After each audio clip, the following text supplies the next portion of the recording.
কয়েক দশক আগেও রাজধানীর বুক চিরে বয়ে যাওয়া ৬৫টি খাল দখল দূষণে হারিয়ে গিয়ে ২৬টিতে এসে দাঁড়িয়েছে। তবে এগুলোর বেশিরভাগই সুয়ারেজ লাইন হিসেবে ব্যবহৃত হয়, কোথাও বা অস্তিত্ব একেবারেই হারিয়েছে। অভিযোগ রয়েছে, খাল থেকে কঠিন বর্জ্য না তুলে কেবল ভাসমান আবর্জনা তোলার কারণে নাব্য থাকে না এগুলোতে। দখলমুক্ত করার নামে সাময়িক উচ্ছেদেও মেলে না কোনো সুফল। বিআইডব্লিউটি এর দাবি, উচ্ছেদ করে পার বাধাই করলে স্থায়ী রূপ পেতে পারে খালগুলো।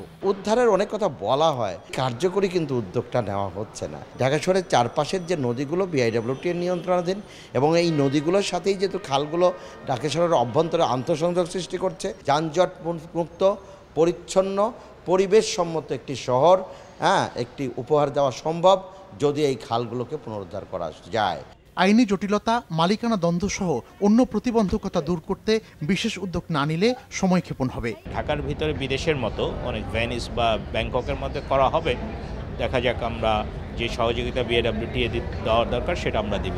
বিআইডব্লিউটি তাদের সবচেয়ে বেশি সংখ্যক ড্রেজার তাদের আছে, এক্সকাভেটর আছে এবং এই ধরনের ইকুইপমেন্ট আমাদের আছে। আমরা কাজ করে যাচ্ছি, আমাদের সক্ষমতা আছে। ঢাকার খালগুলোর বেশিরভাগেরই মালিকানা রাজুক, সিটি কর্পোরেশন, জেলা প্রশাসন সহ কয়েকটি সংস্থার। তবে এগুলো দেখভাল করার দায়িত্ব ঢাকা ওয়াসার। সংস্থাটি চায় একক কোনো কর্তৃপক্ষের হাতে দায়িত্ব হস্তান্তর করতে। যদি মনে করা হয় যে বিআইডব্লিউটিএ মানে সক্ষমতা বেশি, তাহলে বিআইডব্লিউটি এটা নিয়ে নিতে পারে সবটা। আংশিক নিয়ে অংশীদারিত্বের মাধ্যমে এই কাজটা সমাধান করা কোনোভাবেই আপনার সুচারুরূপে হচ্ছে না এবং হবেও না। ২৬টি খালে উন্মুক্ত অংশ রয়েছে মাত্র ৭২ কিলোমিটার। নৌযান চলাচল উপযোগী করতে গেলে বক্স কালভার্ট অপসারণের প্রয়োজনীয়তার কথাও জানায় বিআইডব্লিউটিএ। মিজানুর রহমান খবির, সময় সংবাদ, ঢাকা।